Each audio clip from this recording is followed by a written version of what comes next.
Last time on D&D from Memory.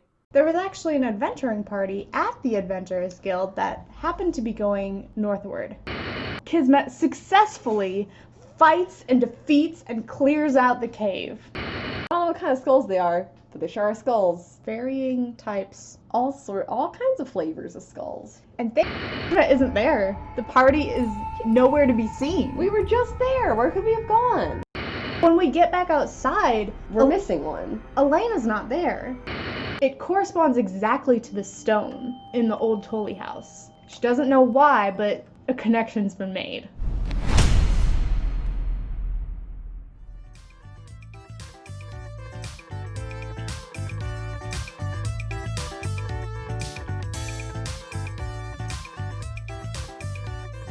Some spooky stuff happened. Some real spooky nonsense is what happened last time. Will more spooky things be happening on this episode? Yes. Oh.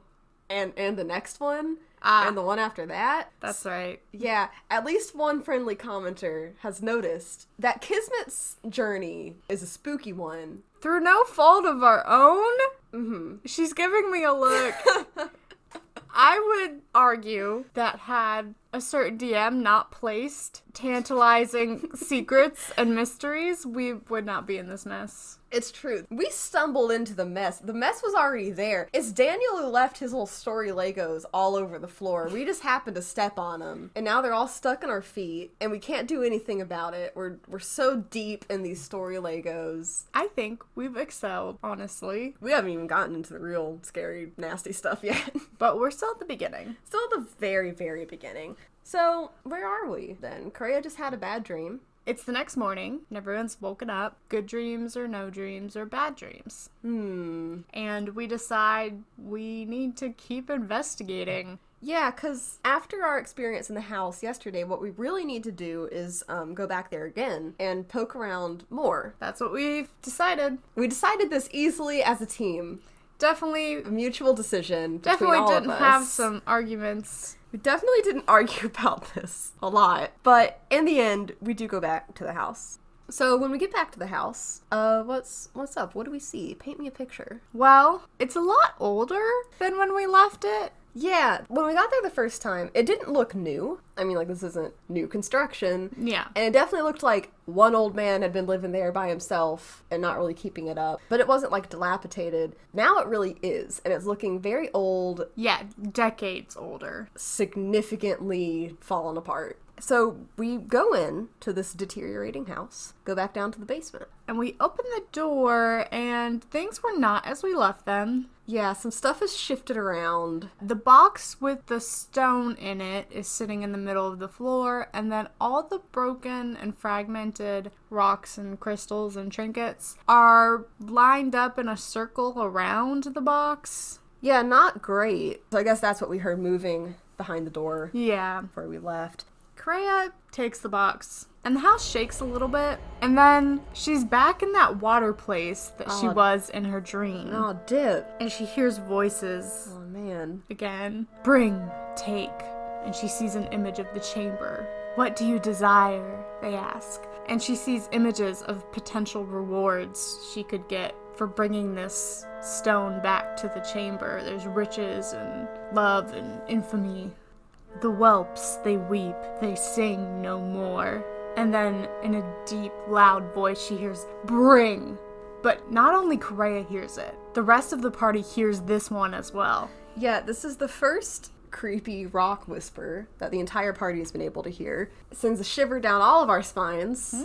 And we decide to get out of the house, and we do bring the box with us. Yeah, so we leave, and we take the box away, and when we get the box with the rock in it, like beyond the threshold of the house, the whole thing kind of trembles, and we make it out just in the nick of time before this whole house collapses in on itself.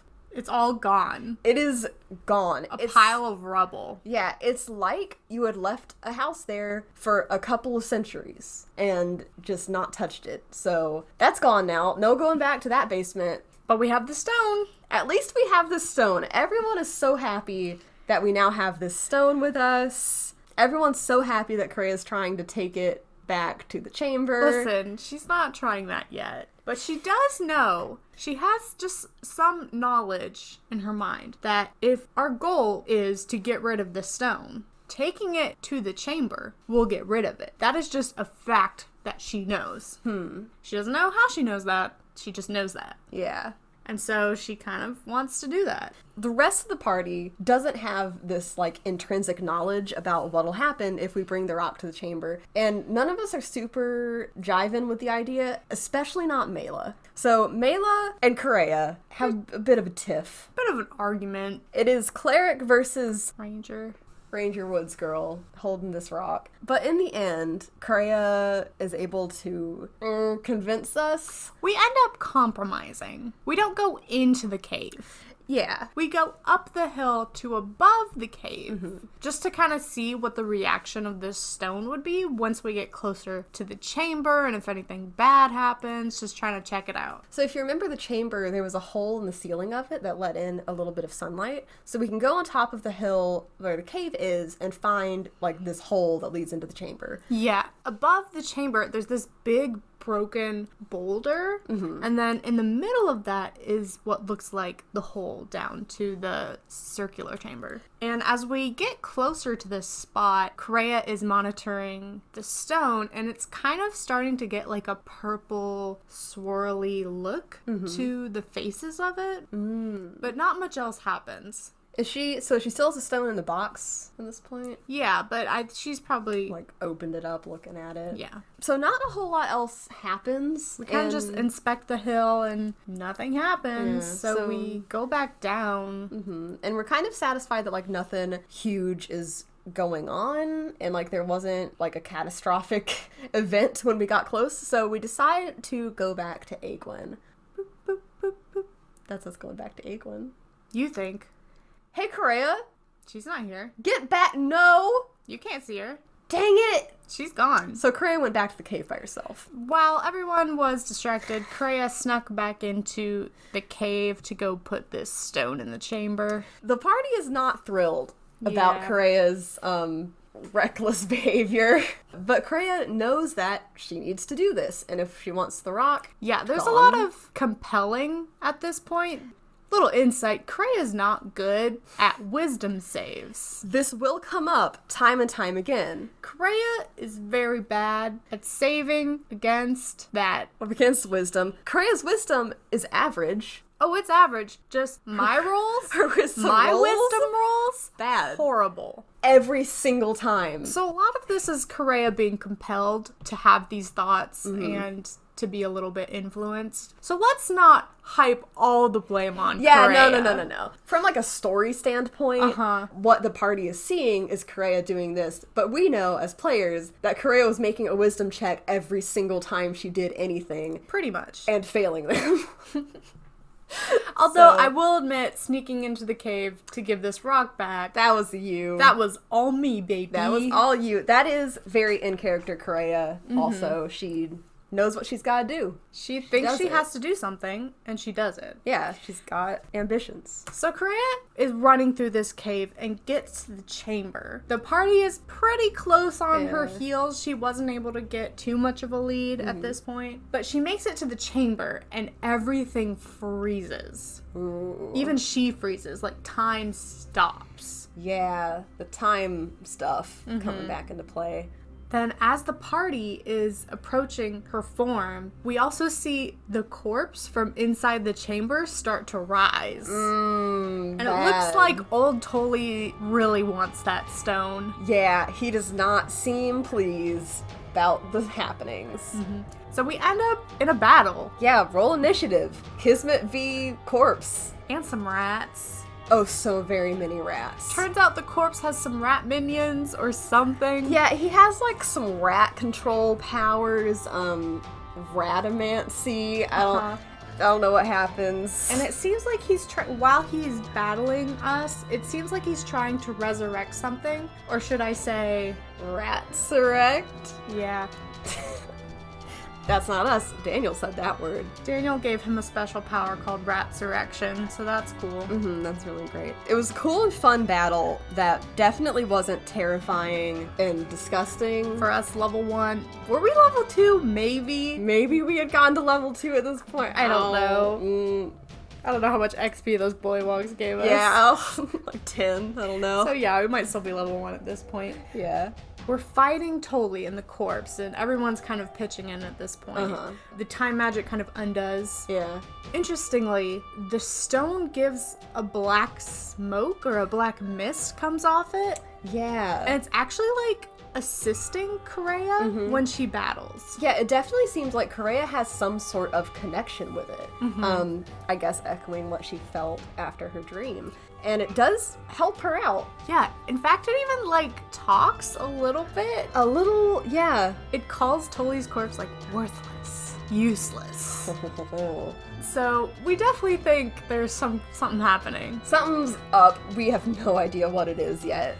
We battle Tully's corpse, and we end up winning. The killing blow being dealt by Correa and the Black Mist. Yeah, together in harmony. For a little bit, at least. Yeah, at least for now. So we win. That's what matters. Shortly after, while we're still distracted from this battling, Mela grabs the box with the stone and runs out of the chamber. Mela still very pissed about this situation. Yeah, very focused on getting the stone out.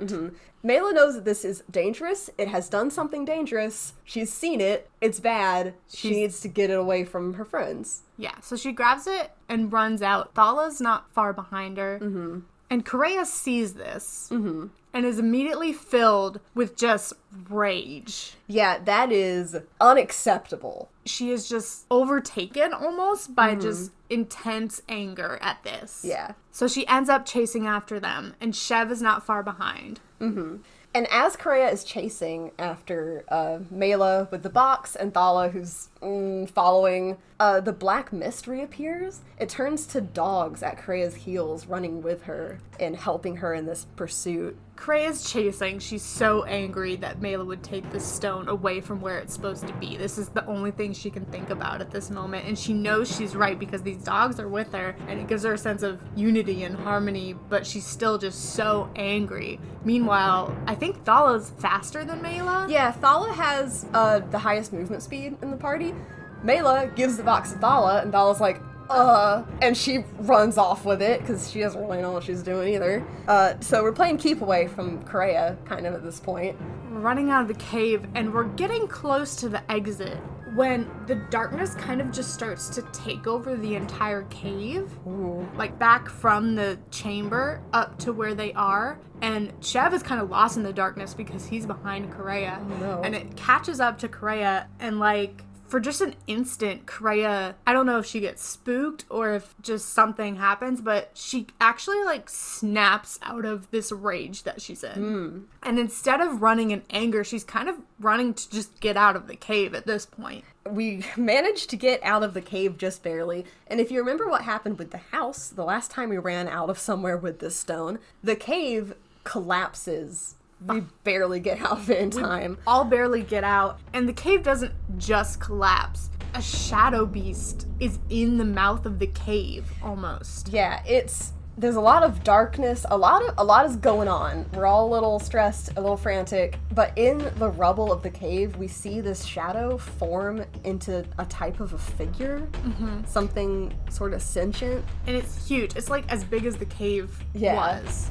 Correa no longer angry and more like, oh my god, what has been happening? What am I doing? We end up having to fight this thing because it's not going to let us go. Yeah, so it's no longer cooperating with Correa because she kind of snapped out of it. So now it's against us, and we don't really have much of a choice, so we have to stand our ground against it, this massive shadow it's just beast. Inky black shadows that kind of paralyze you if it hits you too much.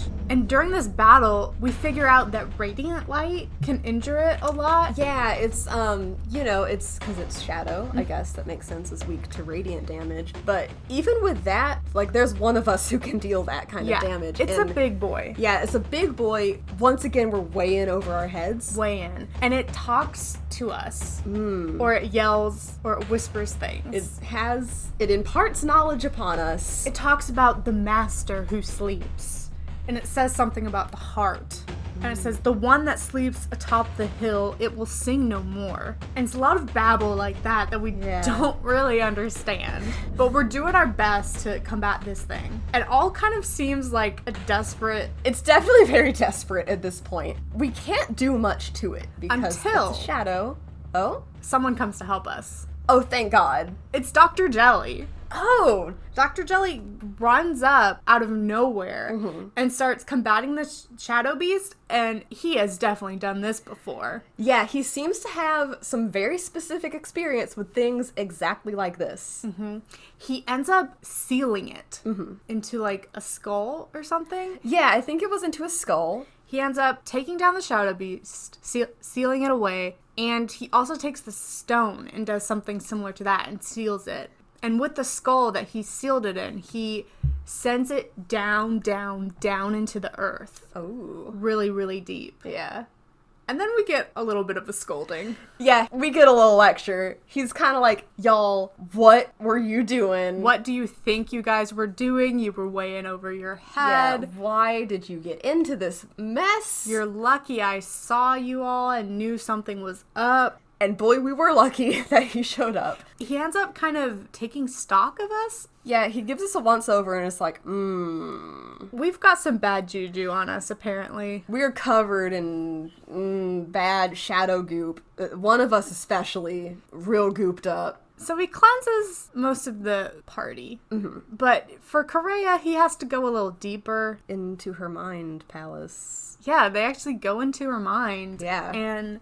he shows her this massive door, and he explains kind of what the shard was doing. There's like all these stones and shards across the world, and if you put them in their spot, it unlocks this door. Yeah, I had forgotten about that Yeah, part. it unlocks this door, and something is released. And it's not good. Yeah, nothing good can come of something like that. Still in their mind, he stabs Correa in the fun. chest. Oh boy. And this black ichor pours out. Ooh. And he says he's tried to purify her as much as he can, but she's still susceptible, so she should be careful. Yeah, so it's kind of like she's got a bit of a weakened immune system to whatever this force was, since she's been so exposed to it now. After they're back in the real world, he kind of explains that the shards are natural beings of chaos, and they wreak havoc. Yeah, they're just here to cause problems on purpose. It's true. And he recommends that if we find any more on our journeys, we need to just bury those things really, really deep so that no one can find them again. Yeah, basically keep them away from people and don't tell anyone about them. Yeah, he does kind of say like a, if you tell anyone, I'll kill you kind of thing. It's an implied threat. It's implied. For sure. He defo could. He's very strong. Much stronger